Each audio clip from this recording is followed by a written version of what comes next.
समाचार दर्पण के इस नए सत्र में मित्रों आपका स्वागत है। आज दिन है गुरुवार 8 फरवरी 2024। माघ माह कृष्ण पक्ष त्रयोदशी तिथि है। विक्रम संवत 2080 19 शक संवत 1945 है। आज के समाचारों में अब आपके बैंक खाते से सीधे कटेंगे टोल टैक्स। उत्तराखंड में समान नागरिक संहिता में विशेष क्या है, और अमेरिका से आने वाले इस युद्धक से दुश्मनों की खैर नहीं। परीक्षा में हेराफेरी करने वालों को देना पड़ सकता है 1 करोड़ रुपए तक। लोकसभा ने पारित किए कुछ महत्वपूर्ण विधेयक, और सोने की कीमत जा रही है आसमान में।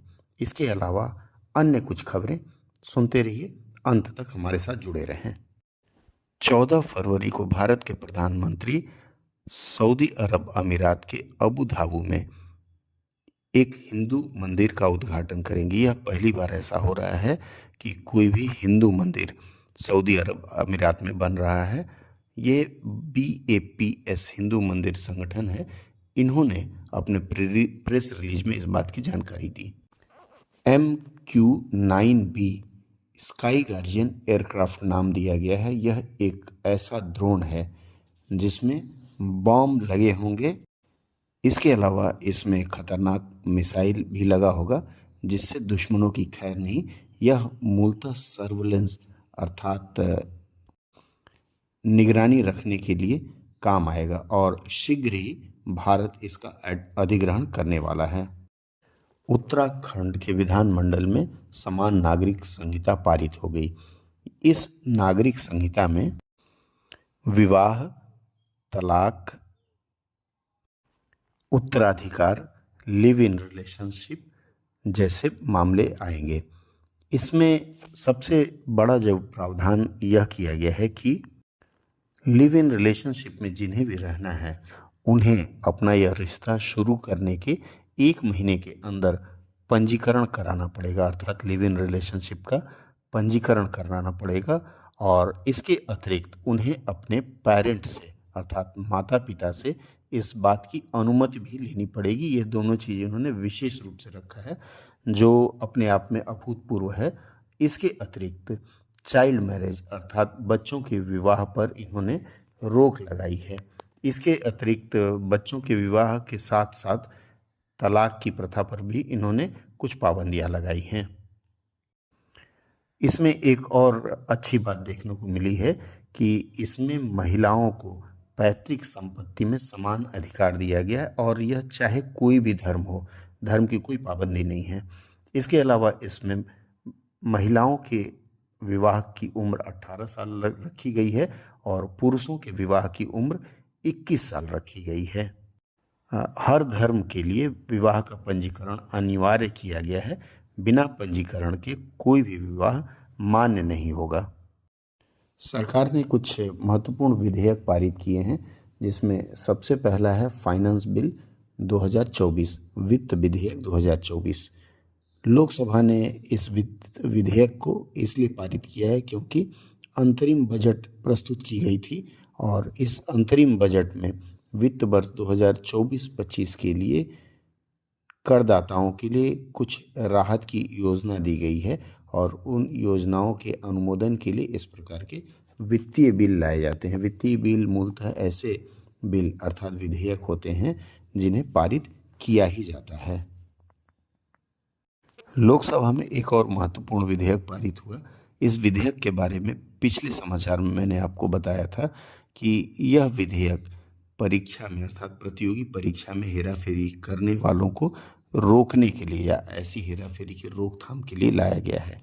इस विधेयक के अनुसार अधिकतम 10 वर्ष तक की जेल या फिर 1 करोड़ रुपए तक के अर्थदंड का प्रावधान रखा गया है, और यह विधेयक ध्वनिमत से पारित हुआ है।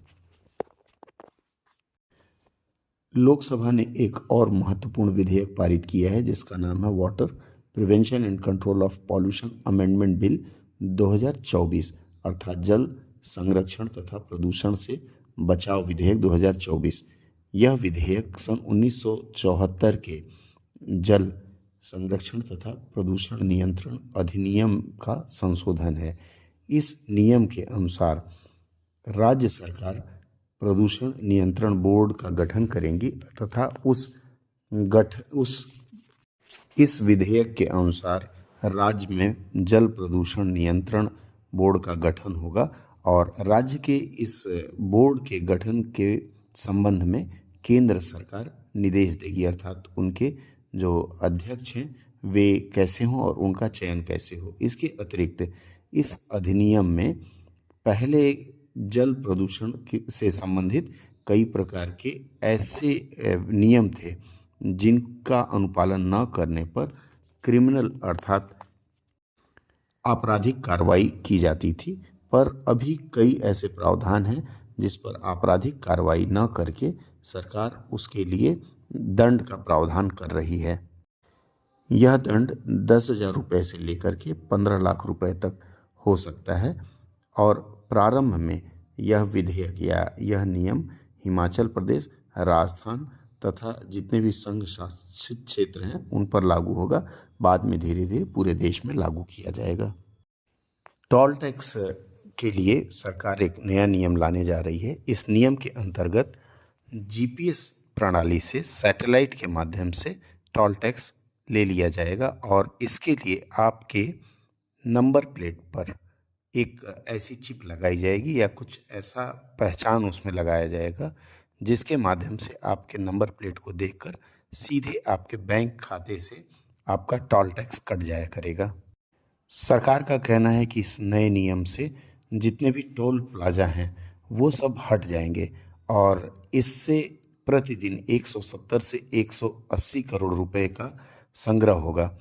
इसके अलावा सबसे बड़ी बात यह रहेगी कि यह प्रणाली लोकसभा चुनाव के पहले ही सरकार लाने जा रही है। अब चलते हैं कुछ बाजार की खबरों की ओर। फोन पे आपको पता ही होगा जिससे रुपए का लेन देन करते रहते हैं आप लोग।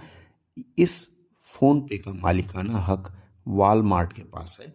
अब वॉलमार्ट या फिर फोन पे शीघ्र ही अपना मोबाइल ऐप स्टोर लाने जा रही है। जैसे गूगल प्ले स्टोर है, इसी प्रकार से इनका मोबाइल ऐप स्टोर आने वाला है जिसका नाम है इंडस ऐप स्टोर्स और इसे यह कंपनी 21 फरवरी को शुरू करेगी। गूगल प्ले स्टोर के लिए ये कंपनी एक प्रतिस्पर्धा लेकर के आ रही है और इस ऐप स्टोर में यह व्यवस्था होगी कि 12 भारतीय भाषाओं में, यह अंग्रेजी के अतिरिक्त होगा, जो भी ऐप निर्माता हैं वो एंड्रॉयड ऐप 12 भारतीय भाषाओं में लेकर के इस ऐप पर आ सकते हैं। आने वाला समय ऐसे ऐप या फिर ऐसे ऐप के ऐप स्टोर की भरमार का समय होगा। अब देखा जाए इसमें कितना कारगर होता है या कितना सफल हो पाता है। सोने की चमक आसमान छू रही है, अर्थात कल अगर देखा जाए तो 62,330 रुपये प्रति 10 ग्राम सोने की कीमत थी। वहीं चांदी की कीमत प्रति किलोग्राम 70,360 रुपये थी। सोने की यह बढ़त देख करके ऐसा प्रतीत होता है कि आने वाले समय में सोना आम आदमी की पहुंच से काफ़ी दूर चला जाएगा। अब थोड़ी सी खबरें विदेश से। पाकिस्तान में आज अर्थात गुरुवार के दिन 16वां राष्ट्रीय संसद का चुनाव हो रहा है और इस चुनाव में 256 सीटों के लिए कुल चुनाव हो रहा है तथा इसमें 590 सीटों के लिए 4 प्रांतों में चुनाव किया जा रहा है। देखा जाए चुनाव का परिणाम क्या आता है।